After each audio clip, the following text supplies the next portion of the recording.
Companies manipulate the human brain to make money all the time, whether it be ads, making an app literally designed for addiction, or gambling. These practices probably happen to you every day without you even knowing it. For the first example, let's start with the game Fortnite.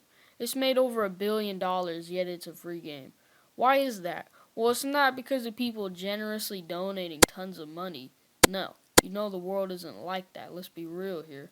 It's some little kid who stole his mom's credit card using this month's rent on Fortnite items. It's not something they didn't do intentionally, although. They brought in the target audience of the game. They tested what they liked and didn't like.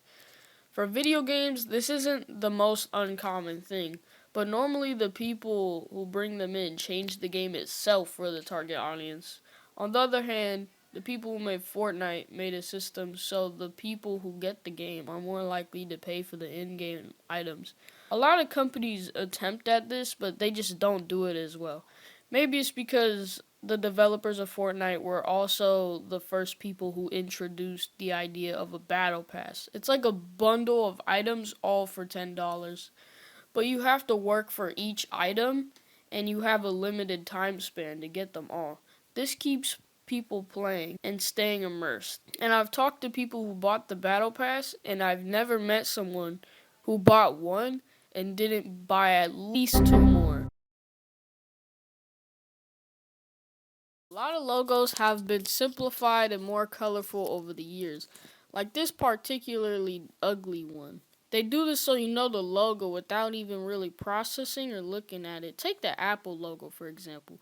You can just barely glimpse at the logo and know it. Same thing with Nike and a bunch of other companies. Even if it looks worse, the more they simplify it, they still do it so you can pick it up easier. And have you noticed that the food company logos are the most colorful and use red and yellow a lot? Well, it's because red triggers stimulation, appetite, and hunger in your mind. And yellow stimulates happiness and friendliness. But I don't know why McDonald's uses yellow, because McDonald's employees are never happy. Ever. Clothing is different though. Every time you look at someone wearing clothes, in the back of your mind, aka your subconscious, you were thinking if you want that clothing item or not. So if you see Nike after looking at it for a while, you may or may not want it. So it's a constant cycle of people advertising Nike without even knowing it.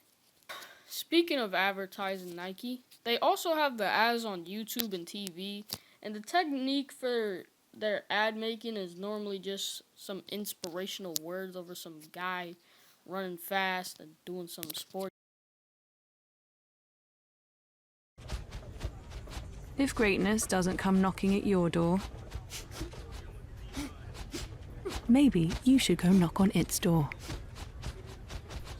It was like, ooh, that guy's running fast with the Nike on, so maybe I can run fast with the Nike on.